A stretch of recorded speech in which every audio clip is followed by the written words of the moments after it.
I'm going to show you how to make a strawberry banana smoothie. So first things first, I want to make sure that my equipment is clean. I want to make sure my hands are clean, so we're all ready to rock and roll. Once I have that established, I want to make sure I get all my ingredients ready for my recipe. This is normally the recipe we use in class. I kind of cut this one in half because this is only going to make enough for 2 people, all right? What I have here in front of me are all my ingredients assembled, ready to rock and roll. There's a few things I want to make sure you know about. There is a huge difference between a liquid measuring cup and a dry measuring cup. A smoothie is typically mostly liquid ingredients. There's a few exceptions with some ice and maybe some frozen fruit, but we are going to be using the liquid measuring cups for pretty much everything in this recipe. So make sure you don't confuse the two. Liquid measuring cup, dry measuring cup. In addition, I have a blender here that is not the best, okay? It's about 20 bucks. On Amazon, I think it's closer to 30, 40, but it's a very cheap blender. It's not very powerful, but it'll do the job. So I wanna make sure that whatever blender you have, which may be something like this, the quality is maybe not the best, but we're just gonna work with it as best we can. Being that this motor isn't very strong, I wanna make sure I've got a little more liquid in this smoothie as I put this together. So let's start here first. So number one here is I have my container. I'm gonna turn this around so I can see what I'm doing here. And I'm gonna add my ingredients. Now, I don't know about you, but I hate washing dishes. It's not the funnest thing for me. If I have to do it, I will, and I'll do a good job of it, but it's not my first choice in the kitchen. So what I have here is assembled is I've got all my liquid ingredients. One thing I wanna do to save time in washing dishes is I like to use a 2-cup liquid measurer. And I can use this to measure all my liquids. I've already measured out my milk. I'm gonna add in here my water. I'm gonna add in a little bit of orange juice. What this does, I wanna add a little bit, is it adds an acidity that helps open your palate and allows you to really enjoy all the flavors of that strawberry, banana, and whatever other products you put in there. Today's recipe is going to have yogurt and a product called kefir, which is basically liquid yogurt. There's a lot of probiotics, which are really good for your tummy. So in this recipe, we're gonna add a 1/4 cup of yogurt. So I can measure this separately, or I can just take spoonfuls and slowly add this into my container until I get my 1/4 cup. So I'm gonna add this in here. I'm at 3/4 of a cup. I'm gonna add enough to get to 1 cup. Close, boom, done. All right, so I got my yogurt ready to rock and roll. I also need a 1/4 cup of kefir. If you're making this recipe, you don't have to buy this. This product right here is around $3 at Walmart. If you don't want to buy that, just double up the amount of yogurt. So here I'm adding a 1/4 cup and a 1/4 cup. If I'm not buying this, I'll just add a 1/2 cup of the traditional yogurt here. So I'm gonna add a 1/4 cup of this. Boom, done, ready to rock and roll.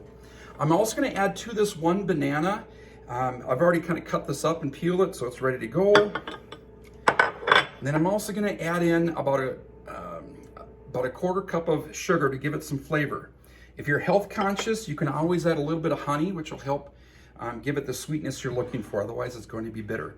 I'm gonna dump all this into the blender. And as you can see, it's kind of flopping everywhere, so make sure we don't make a big mess. And I'm gonna set my measuring cups aside. The last thing I'm gonna add is my solids. So if I have solid strawberries, I wanna add these at the end, because at the bottom of the blender, you've got the powerful motor with the blades, okay? And they're very difficult to kind of break through things. So we wanna keep the liquid on the bottom so it helps begin the spinning process, moving those liquids around, and it'll suck down the fruit and the ice, okay? You wanna make sure you have a good quality fruit. If this has been in the back of your freezer for a year, it's not gonna taste very good. It's gonna have that freezer burnt smell. This product right here, I've had actually since February of last year, and so it doesn't have the best smell to it because it's freezer burnt, but I'm just demonstrating this activity for today. So now I'm gonna add in about, 3/4 of a cup of frozen strawberries. And then I'm gonna add in some ice. Be careful with ice. My recipe calls for 4 ice cubes. If you have a big chunk of ice, don't throw this in here. This is really gonna overwork your motor. So get rid of this or break this up. What you want is individual pieces. In this recipe, I'm gonna cut it in half, so I'm just using 4 ice cubes. All right. The next thing I'm gonna do is I wanna put the cover on top of the blender, and I want to blend this, all right? My goal is I wanna have enough viscosity so that liquid can move around and then break up all those solid chunks. If for some reason it starts and it stops, like the stuff isn't moving, that tells you you have to add more liquid. So let's start with and see what happens here first. I'm gonna start with ice.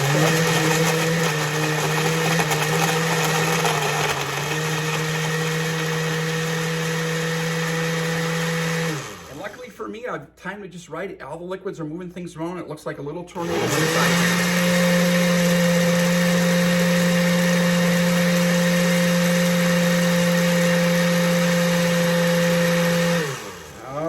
Perfect. Now be careful when you turn it off. It's also pulling air inside there. So when you take the cover off right away, it's going to suck that air back in and it's going to make a big pop and there'll be smoothie everywhere, okay?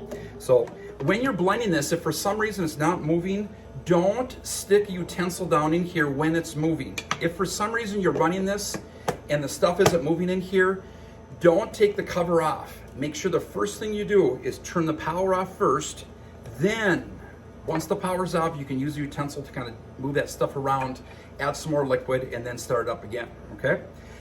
Now, I think we're ready to rock and roll. Here's the one mistake most students forget to do, and that is make sure you sample, taste your product before you actually decide if it's good enough. And I don't have a spoon ready. Judas Jensen. All right, here we go. So I have my spoon. It's clean. I'm just going to sample it. Now, luckily for me, it's perfect, okay? You can taste a little bit of freezer burn, which is not good. That's why, again, you want to use a fresh quality product or a recently purchased frozen product, because all that bad taste, if it's old ice, if it's old strawberries or whatever fruit you put in there, you're going to taste it. This tastes really good, other than the freezer burn smell, and this is ready to rock and roll. So I tasted it to give it the thumbs up. If it wasn't sweet enough, here's where I may add a little bit of honey, or I'd add a little bit more sugar to give it some more flavor and then re-blend it together. The last step now is to pour, and you kind of go slow on this. If for some reason it's all kind of chunky down there, you want to shake it back and forth or add some more liquid and re-blend it. Slowly pour it. Don't pour it straight to the top. Pour it about 3/4 of the way. And now you're pretty much ready to go. You've got two healthy, nutritious smoothies that you could serve any time of the day. They're ideal for breakfast, but you can make them anytime you want. A lot of my students like to have straws, so if you like a straw, you can add those and enjoy. Good luck. I hope your smoothie